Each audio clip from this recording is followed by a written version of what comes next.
ஸல்லல்லாஹு அலைஹி வஸல்லம் மஜ்லிஸ். ஒரு யூதன் வர்றான், கையில ஒரு ஒட்டகம் பிடிச்சிக்கிட்டே வர்றான், ஒட்டகத்தையும் பிடிச்சிட்டு அங்க வர்றான் ஸல்லல்லாஹு அலைஹி வஸல்லம் சமூகத்துல. பக்கத்துல இந்த ஒரு கையில ஒரு முஸ்லீம் ஒரு சஹாபியை பிடிச்சிட்டு கையில பிடிச்சிட்டு வர்றான். என்ன அப்படின்னு கேட்கும் பொழுது அந்த யூதன் சொல்றான், என்னுடைய ஒட்டகத்தை இந்த முஸ்லீம் திருடிட்டார், நான் பிடிச்சிட்டு வந்திருக்கிறேன். இந்த முஸ்லீம் கேட்கறாங்க ஸல்லல்லாஹு அலைஹி வஸல்லம், என்னப்பா நீ திருடுனியா அப்படின்னு கேட்கறாங்க. நாயகமே, நான் எப்படி திருடுவேன், நான் திருடல நாயகமே, இந்த ஒட்டகமே என்னுடையது. இல்லை என்னுடையதுங்கிறான் அவன். சாட்சிகள் கொண்டு வர முடியுமா? முடியும் என்கிறான் அந்த யூதன். அவன் போனா ஒரு 4 பேரை கூட்டிட்டு வந்துட்டான், சாட்சிகளாக கூட்டிட்டு வந்தான். அந்த 4 பேர் சொன்னாங்க இந்த ஒட்டகம் இவனுடையதுதான். ஸல்லல்லாஹு அலைஹி வஸல்லம் சொன்னாங்க, உனக்கு சாட்சி இருக்கான்னு கேட்டாங்க.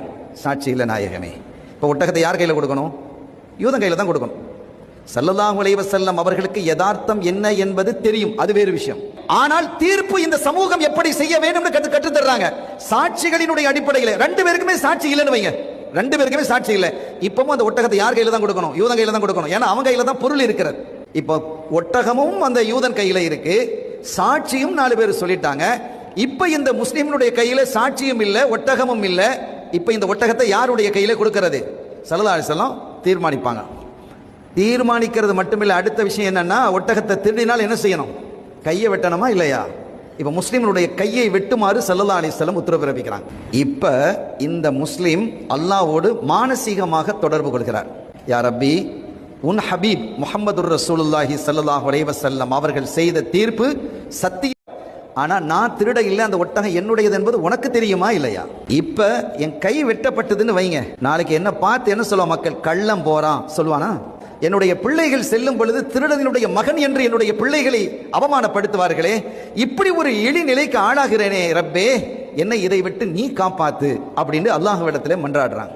இப்ப அல்லாஹ் அந்த முஸ்லிமினுடைய கல்பிலே ஒரு எண்ணத்தை போடுகிறான். அந்த எண்ணத்தை ஸல்லல்லாஹு அலைஹி வஸல்லம் இந்த சஹாபி சொல்றாங்க, யா ரசூலல்லாஹ், நீங்கள் செய்த தீர்ப்பு நீதியான நேர்மையான தீர்ப்பு. என்ன விசாரிச்சீங்க?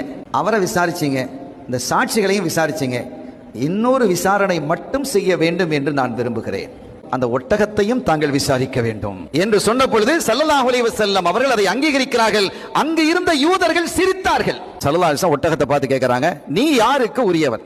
அந்த ஒட்டகம் சொன்னது, அஷ்ஹது அன்னக ரசூலுல்லாஹ். முதல்ல அது அப்படிதான் ஆரம்பிக்குது, நான் இந்த முஸ்லிமுக்கு உரியவன். இந்த யூதன் பொய் சொல்லுகிறான், தெளிவா பேசிடுச்சு. யூதன்லாம் அரண்டு போயிட்டான். பிறகு ஸல்லல்லாஹு அலைஹி வஸல்லம் அந்த சஹாபியை பார்த்து கேட்கிறாங்க, நீங்க என்ன அமல் செய்கிறீர்கள்? இழிவிலிருந்து அல்லாஹ் உங்களை பாதுகாத்தான் அப்படின்னு கேட்ட பொழுது அவங்க சொன்னாங்க, நான் பெருசாலாம் ஒரு அமல் செய்யல நாயகமே, ஆனால் நான் நித்திரைக்கு தூக்கத்திற்கு செல்லும் பொழுது உங்கள் மீது ஸலவாத்து சொல்லாமல் நான் படுத்ததே இல்லை என்றார்கள். ஸல்லல்லாஹு அலைஹி வஸல்லம் பதில் சொல்றாங்க, அந்த ஸலவாத்து தான் இந்த இழிவிலிருந்தும் தண்டனையிலிருந்தும் உங்களை காப்பாற்றியது.